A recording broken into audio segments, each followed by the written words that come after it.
that hides and sanitizes its history. Well, that debate is going on right now in a public demonstration as we speak. Cecil Rhodes, one of the most successful men of the empire, made vast amounts of money, particularly in diamonds, and of course finished up with a country named after him. That was, of course, Rhodesia.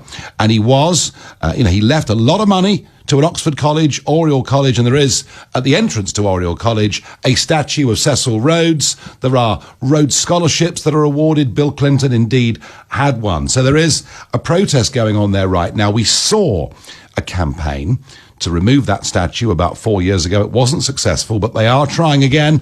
I'm going to cross right now to Oxford to speak to Lauren Roberts. Lauren, good evening. Please do describe the scene there.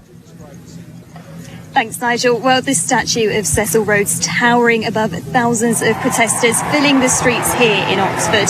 The demonstration's still going strong, as you can probably hear behind me, with signs reading "Cecil must fall" and "Black Lives Matter" being held high as chants of "Take it down" ring out.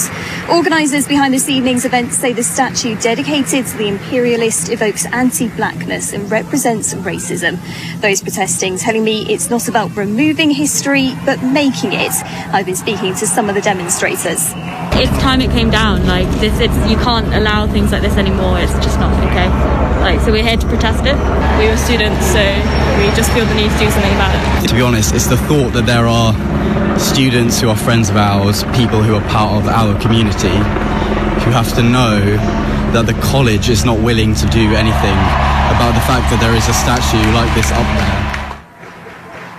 And as calls ring out for similar figures up and down the country to be removed, the decision made off the back of tonight's protest outside one of the world's most prestigious universities could well pave the way for their futures too. Back to you, Nigel. Thank you very much indeed, Lauren. What everyone needs to remember is that every generation are a product of their time. We have had religious wars in England in the medieval times. So does this mean we pull down all the churches and deface the graves? I agree. That putting up explanations on plaques in some occasions may be better. We need to be reminded of history so we don't repeat mistakes. And I think that is quite a sensible approach to it. Ford from Ealing says, thinking about Colston's philanthropy in the context of money laundering, it was all an attempt to clear his conscience. Do you know what, Ford? A lot of people who've made an awful lot of money do in later life have quite a bad conscience about how they've done it.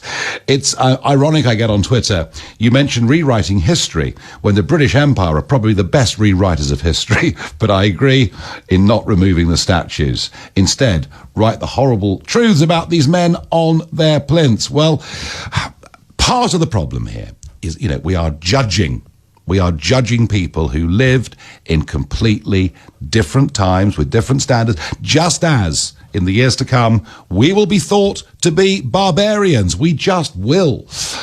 Is Sadiq Khan right to set up a commission for diversity in the public realm? Even the name sends a bit of a shiver through me, I have to say, because they've decided already, it seems to me. Let's get a